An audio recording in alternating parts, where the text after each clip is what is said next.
এসব জায়গার অনেক ভিডিও দেওয়া আছে আমার।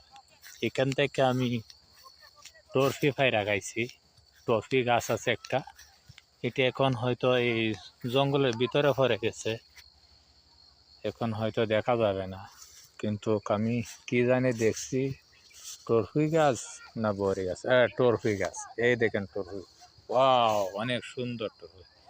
এই একটা ফাঁকা পাইছি ছোট,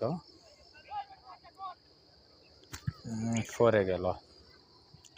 কেন আরো আছে ভিতরে অনেকগুলা, মানে জঙ্গলের টরফি যা বলে তা। আসলে জায়গাটা আমার অনেক অনেক স্মৃতি জড়িয়ে আছে। আমার বড় বলেন, মানে ছোট থেকে বুঝের হওয়ার পর থেকে আমি এই জায়গাটায় অনেক অনেক কাটাইছি। রাত্র বলেন দিনও বলেন অনেক। আমার এই জায়গাটা অপরিচিত নয়, একদম পরিচিত, বলার মতো না। গুরু ছড়ানি ধরে এখানে সব করা হয়েছে। পাশের জমিটা আমাদের, এখানে ধান চাষ এবং গম চাষ, পুকুরে গোসল দেওয়া, মাছ মারা, মানে আমার শৈশব সব কেটেছে এই পুকুরে। গোসল বলেন, মাছ মারা বলেন, আমি এখানে সারাক্ষণ পরে থাকতাম।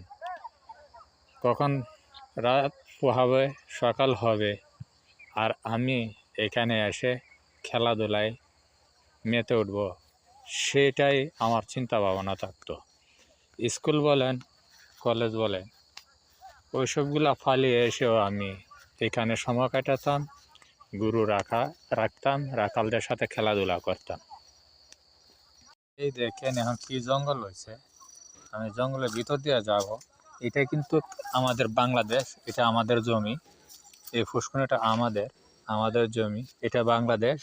আর আমি আছি এখন বর্তমানে একটু বাংলাদেশ, এখনই চলে যাব আমি ইন্ডিয়া, 2 কাইক দিকে। এই দেখেন ইন্ডিয়া, এই যে ইন্ডিয়া, এই তামপাড়ার হিবাজু হচ্ছে ইন্ডিয়া, আর হিবাজু হচ্ছে মানে আমাদের বাংলাদেশ। তামপাড়ার পাশে এই দেখেন একটা পিলার আছে, পিলারটা কততম আমি দেখাচ্ছি, আপনারা একটু অপেক্ষা করে। মানে আমার শৈশব বলেন কৈশব বলেন সবই এখানে। 1995 3 years বাংলাদেশ, এই দেখেন 1995 3 years বাংলাদেশ। আর এইখানে হচ্ছে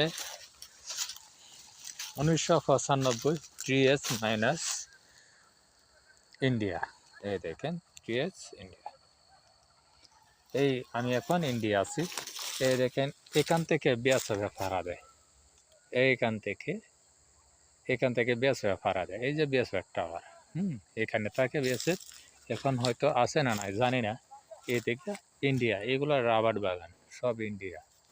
এই গাছ দেখেন, এখানটা আমি ছোটবেলা মাঠে গরু চড়াতাম, গরু এই দিকটা ঘাস খাই, ঠিক আছে। আর আমরা এখানে বসতাম, এই দিকটা বসতাম, এখানে খেজুর গাছ ছিল, এই দিকটা বসতাম, ওই গাছটা তলে বসতাম।